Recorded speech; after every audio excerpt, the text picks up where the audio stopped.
Hello and welcome. My name is Alan, and we are back with more Anne Frank, The Diary of a Young Girl. Last episode, she's developing feelings for Peter,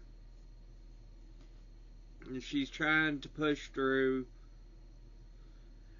with everything else also going on around them. Because we're still in the midst of the Holocaust and World War II. But anyway, let's jump into this. Wednesday, March the 1st, 1944. Dearest Kitty, my own affairs have been pushed to the background by a break-in. I'm boring you with all my break-ins, but what can I do when burglars take such pleasure in honoring Gies and Company with their presence? This incident is much more complicated than the last one in July of 1943. Last night, at 7:30, Mr. Von Don was heading, as usual, for Mr. Kugler's office when he saw that both the glass door and the office door were open. He was surprised, but he went on through and was even more astonished to see that the alcove doors were open as well, and that there was a terrible mess in the front office. "There's been a burglary flashed through his mind, but just to make sure, he went downstairs to the front door, checked the lock, and found everything closed. Bep and Peter must have just been very careless this evening," Mr. Von Don concluded. He remained for a while in Mr. Kugler's office, switched off the lamp, and went upstairs without worrying much about the open doors or the messy office. "Early this morning, Peter knocked at our door to tell us that the front door was wide open and that the projector and Mr. Kugler's new briefcase had disappeared from the closet. Peter was instructed to lock the door. Mr. Van Daan told us the discoveries of the night before, and we were extremely worried. The only explanation is that the burglar must have had a duplicate key, since there were no signs of a forced entry. He must have sneaked in early in the evening, shut the door behind him, hidden himself when he heard Mr. Van Daan, fled with the loot after Mr. Van Daan went upstairs, and in his hurry not bothered to shut the door. Who could have our key? Why didn't the burglar go to the warehouse? Was it one of our own warehouse employees, and will he turn us in now that he's heard Mr. Van Daan and maybe even seen him? That's really scary, since you don't know whether the burglar will take it into his head to try to get in again, or was he so startled when he heard someone else in the building that he'll stay away. Yours, Anne. P.S. We'd be delighted if we could hunt up a good detective for us. Obviously, there's one condition. He must be relied upon not to inform on people in hiding. Thursday, March the 2nd, 1944. Dearest Kitty, Margot and I were in the attic together today. I can't enjoy being there with her in the way I imagine it'd be with Peter or someone else. I know she feels the same way about most things as I do. While doing the dishes, Bep began talking to Mother and Mrs. Van Daan about how discouraged she gets. What help did those two offer her? Our tactless mother especially only made things go from bad to worse. Do you know what her advice was? That she should think about all the other people in the world who are suffering. How can thinking about the misery of others help you if you're miserable yourself? I said as much. Their response, of course, was that I should stay out of the conversations of this sort.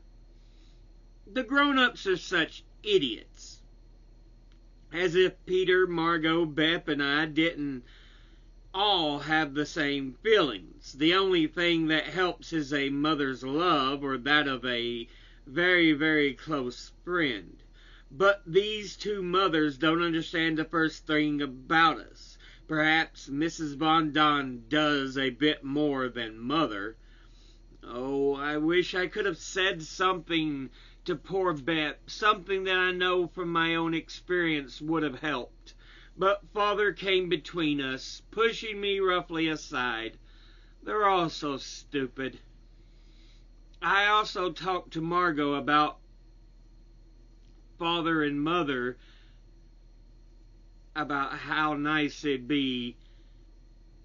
could be here if they weren't so aggravating. We'd be able to organize evenings in which everyone could take turns discussing a given subject. But we've already been through all that. It's impossible for me to talk here. Mr. Von Don goes on the offensive. Mother gets sarcastic and can't say anything in a normal voice. Father doesn't feel like taking part, nor does Mr. Dussel. And Mrs. Von Don is attacked so often that she just sits there with a red face, hardly able to put up a fight anymore. And what about us? We aren't allowed to have an opinion. My, aren't they progressive? Not have an opinion? People can tell you to shut up, but they can't keep you from having an opinion. You can forbid someone to have an opinion no matter... You can't forbid someone to have an opinion no matter how young they are. The only thing that would help Bet, Margot, Peter, and me would be great love and devotion, which we don't get here.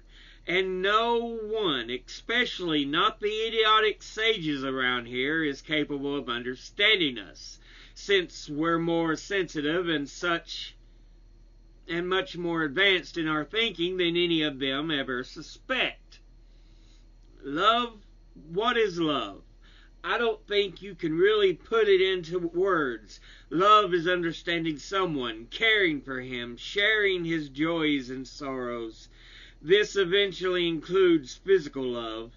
You've shared something, giving something away and receive something in return. Whether or not you're married, whether or not you have a baby. Losing your virtue doesn't matter as long as you know that for as long as you live, you'll have someone at your side who understands you and who doesn't have to be shared with anyone else. Yours, Anne M. Frank. At the moment, Mother's grouching at me again. She's clearly jealous because I talk to Mrs. Von Don more than to her. What do I care? I managed to get hold of Peter this afternoon, and we talked for at least 45 minutes. He wanted to tell me something about himself, but didn't find it easy. He finally got it out, though it took a long time. I honestly didn't know whether it was better for me to stay or to go, but I wanted so much to help him. I told him about Bep and how tactless our mothers are. He told me that his parents fight constantly about politics and cigarettes and all kinds of things. As I've told you before, Peter's very shy, but not too shy to admit he'd be perfectly happy not to see his parents for a year or two. My father isn't as nice as he looks, he said, but in the matter of cigarettes, Mother's absolutely right. I also told him that about my mother, but he came to Father's defense. I thought he was a terrific guy. Tonight, when I was hanging up my apron after doing the dishes, he called me over and asked me not to say anything downstairs. about his parents having had another argument and not being on speaking terms. I promised, though, I'd already told Margot, but I'm sure Margot won't pass it on. "Oh, no, Peter," I said. "You don't have to worry about me. I've learned not to blab everything I hear. I never repeat what you tell me." He was glad to hear that. I also told him what terrible gossips we are, and said, "Margot's quite right, of course, when she says I'm not being honest, because as much as I want to stop gossiping, there's nothing I like better than discussing Mr. Dussel." "It's good that you admit it," he said. He blushed, and his sincere compliment almost embarrassed me too. Then we talked about upstairs and downstairs some more. Peter was really rather surprised to hear that we don't like his parents. "Peter," I said, "you know I'm always honest, so why shouldn't I tell you this as well? We can see their faults too." I added, "Peter, I'd really like to help you, but will you let me? You're caught in an awkward position, and I know, even though you don't say anything, that it upsets you." "Oh, your help is always welcome. Maybe it'd be better for you to talk to Father. You can tell him anything. He won't pass it on." "I know, he's a real pal. You like him a lot, don't you?" Peter nodded, and I continued, "Well, he likes you too, you know." He looked up quickly and blushed. It was really touching to see how happy these few words made him. "You think so?" he asked. "Yes," I said. "You can tell from the little things he lets slip now and then."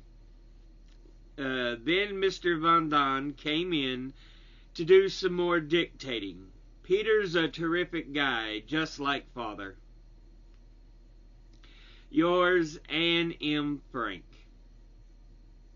March the 3rd, 1944. My dearest Kitty, when I look into the candlelight, I felt calm and happy again. It seems Grandma is in that candle, and it's Grandma who watches over and protects me and makes me feel happy again. But there's someone else who governs all my moods, and that's Peter. I went to get the potatoes today, and while I was standing on the stairway with my pan full, he asked, "What did you do during the lunch break?" I sat down on the stairs and we began to talk. The potatoes didn't make it to the kitchen until 5:15, an hour after I'd gone to get them. Peter didn't say anything about his parents. We just talked about books and about the past. Oh, he gazes at me with such warmth in his eyes. I don't think it will take much for me to fall in love with him. He brought the subject up this evening. I went to his room after peeling potatoes and remarked on how hot it was. You can tell the temperature by looking at Margot and me, because we turn white when it's cold and red when it's hot, I said. "In love?" he asked. "Why should I be in love?" It was a pretty silly answer, or rather question. "Why not?" he said, and then it was time for dinner. What did he mean? Today I finally managed to ask him whether my chatter bothered him. All he said was, "Oh, it's fine with me." I can't tell how much of his reply was due to shyness. "Kitty, I sound like someone who's in love and can talk about nothing but her dearest darling. And Peter is a darling. Will I ever be able to tell him that? Only if he thinks the same of me, but I'm the kind of person you have to treat with kid gloves. I know that all too well. And he likes to be left alone, so I don't know how much he likes me. In any case, we're going to know each other a little better. I wish we dared to say more, but who knows? Maybe that time will come sooner than I think. Once or twice a day he gives me a knowing glance. I wink back and we're both happy. But it seems crazy to talk about his being happy, and yet I have the overwhelming feeling he thinks the same way I do. Yours, Anne M. Frank. Saturday, March the 4th, 1944. Dear Kitty, this is the first Saturday in months that hasn't been tiresome, weary, and boring. The reason is Peter. This evening I was on my way to the attic to hang up my apron. Father asked whether I wanted to stay and practice my French, and I said yes. We spoke French together for a while, and I explained something to Peter, and then we worked on our English. Father read aloud from Dickens, and I was in seventh heaven, since I was sitting on Father's chair close to Peter. I went downstairs at 11:15, then I went back up at 11:30. Peter was already waiting for me on the stairs. We talked until 1:45.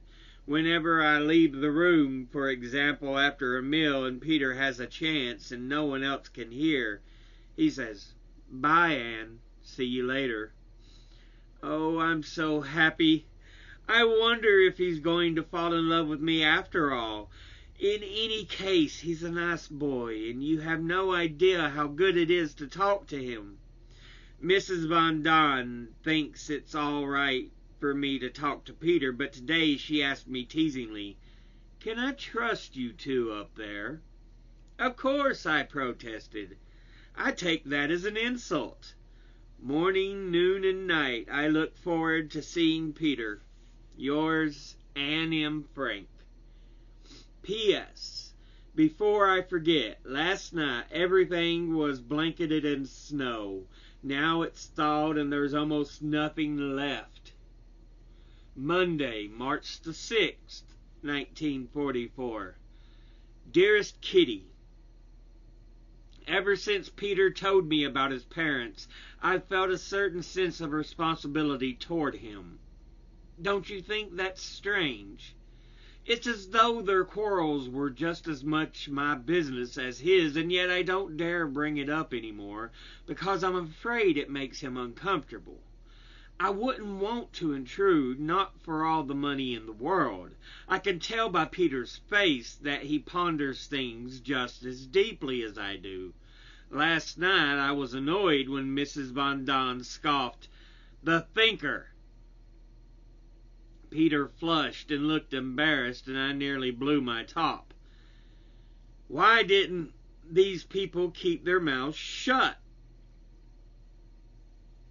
You can't imagine what it's like to have to stand on the sidelines and see how lonely he is without being able to do anything.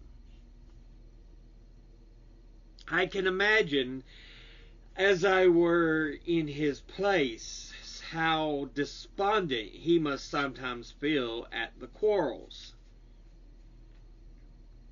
And about love, poor Peter, he needs to be loved so much. It sounded so cold when he said he didn't need any friends. Oh, he's so wrong. I think he means it. He clings to his masculinity, his solitude, and his feigned indifference so he can maintain his role, and he'll never, ever have to show his feelings. Poor Peter, how long can he keep it up? Won't he explode from this superhuman effort? Oh, Peter, if only I could help you, if only you would let me. Together we could banish our loneliness, yours and mine. I've been doing a great deal of thinking, but not saying much. I'm happy when I see him, and happier still if the sun shines when we're together. I washed my hair yesterday, and because I knew he was next door, I was very rambunctious. I couldn't help it. The more quiet and serious I am on the inside, the noisier I get on the outside. You will be the first to discover the chink in my armor. It's just as well the Von Dons don't have a daughter. My conquest could never be so challenging, so beautiful, and so nice with someone of the same sex. Yours, Anne M. Frank. P.S. You know I'm always honest with you, so I think I should tell you that I live from one encounter to the next. I keep hoping to discover that he's dying to see me, and I'm in raptures when I notice his bashful attempts. I think he'd like to be able to express himself as easily as I do. Little does he know it's his awkwardness that I find so touching. We'll go ahead and end this episode there. But yeah. So now, so much of her writing is about Peter.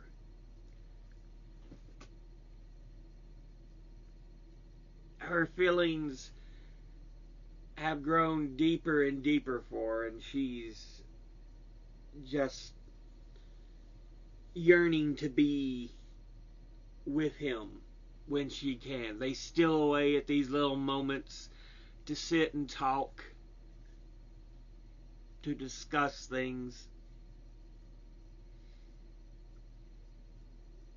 And Anne's really developing these deep feelings for him. She believes Peter feels similar, or at least the same way, but she's like, I have no real way to tell.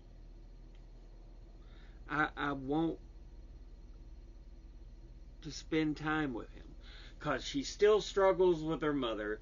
Even though she gets along just fine with her sister, it's still kind of a hit-miss relationship.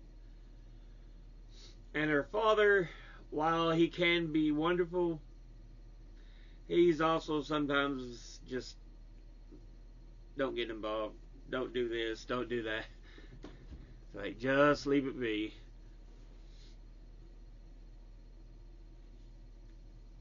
So yeah.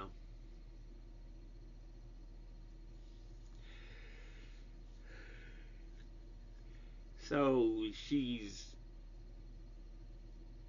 so emotionally and completely involved with Peter. But we'll end the episode here. As always, educate thyself, think, read, study, learn. Someone tells you something you have trouble believing, ask them to cite their sources. Thank you all for watching. I'll see you all in the next one. Until then, later.